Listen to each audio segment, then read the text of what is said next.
Well, first off, happy birthday. Thank you, I appreciate it. Happy birthday and happy album release day.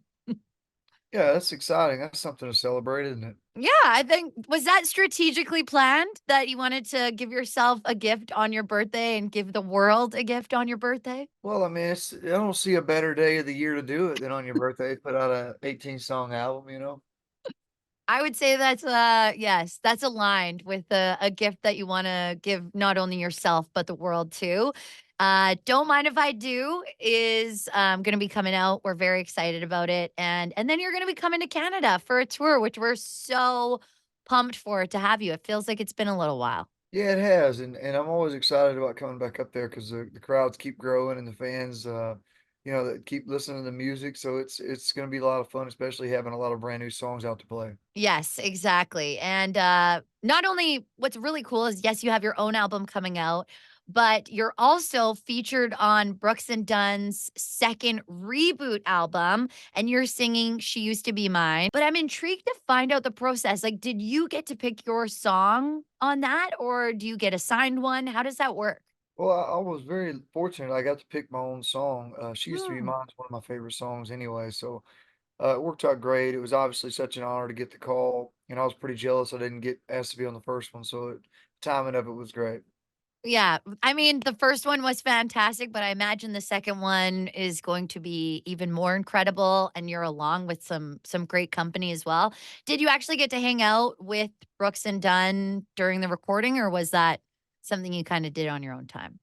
Yeah, no, they were in the studio, which is a pretty nerve-wracking thing to have to sing a Brooks and Dunn song in front of Brooks and Dunn, but they were great and really let us kind of make it our own, which was a lot of fun. I feel like they would be, like, low key good cheerleaders. Like, they kinda have this stoic face on them, but then they would just kinda hype you up and be really, really stoked about what you're doing. So, I hope that that was the experience. That's what I imagine at least. I was so nervous. I just think I tried not to look at them while I was singing. I don't know what they were doing. Like, They could have been just just doing thumbs down the whole time for all I know.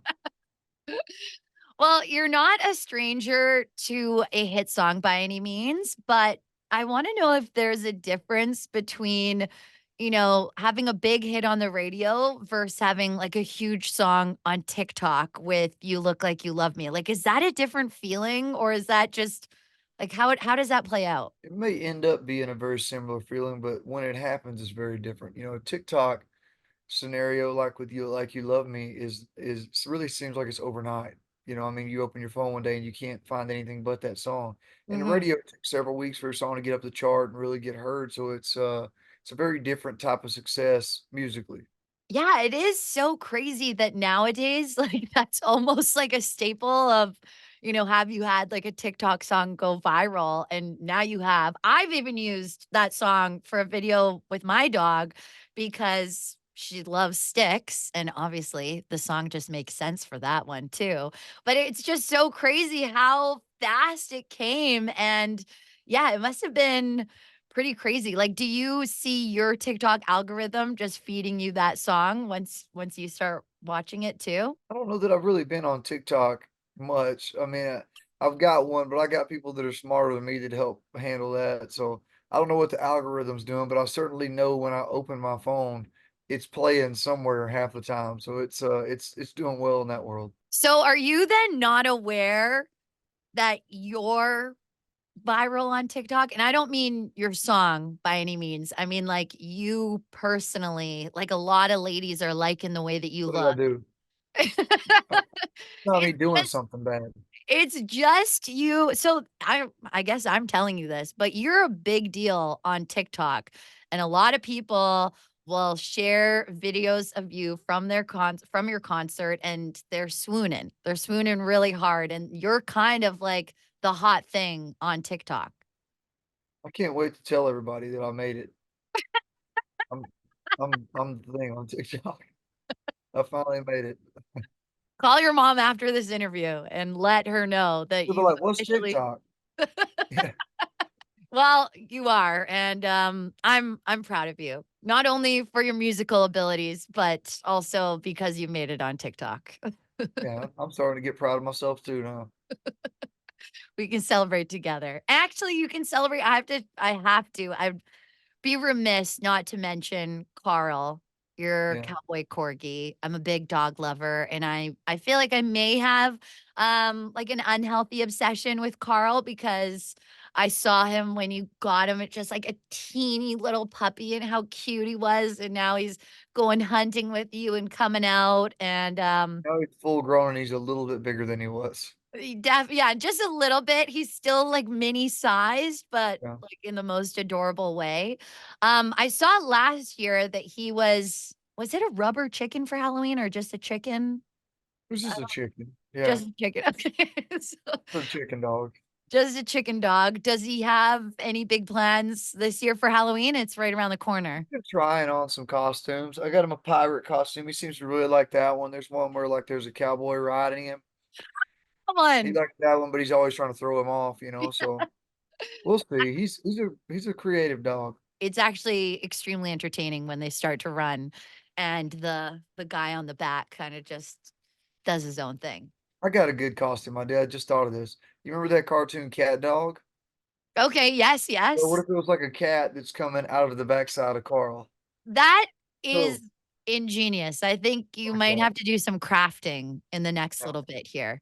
build up.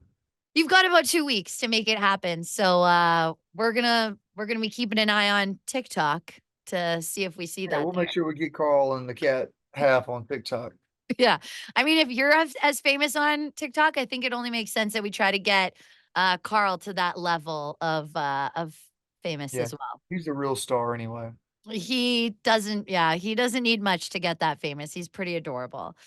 Um, I can't take too much of your time, but, I have 2 more questions. One is I saw a video that you posted not too long ago where you thrifted this really cool duck lamp that, is just such a cool vibe, and I wonder if you've ever picked up anything thrifting anything else that's worth mentioning. Are you, like, a big thrifter?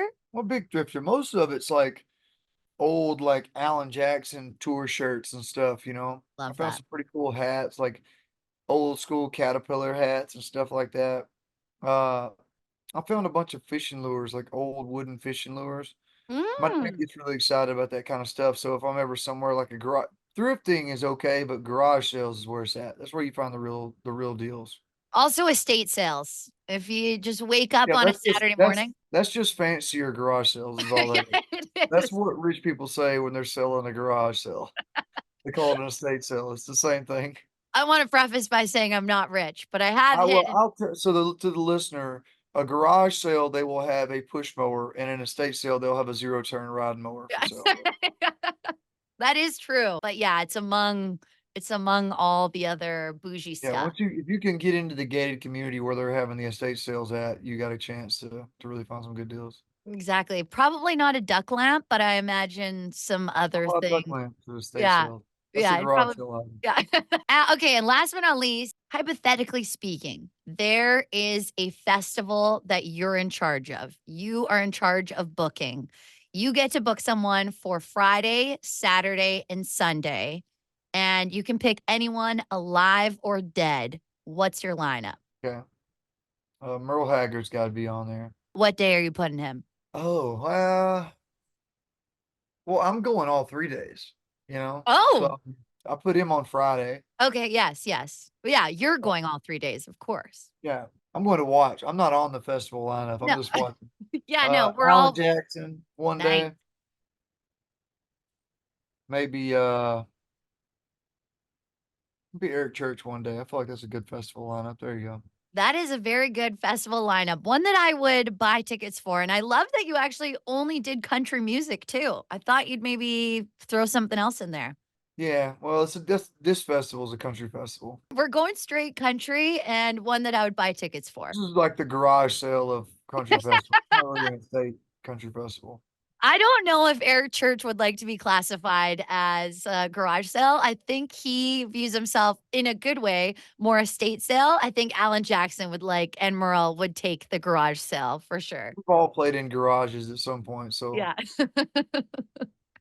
Well, we are really excited for your album. Again, happy birthday and thanks so much for taking the time and we can't wait to have you here in Canada. It's going to be a really good show and we're so happy for all your success, TikTok and musically.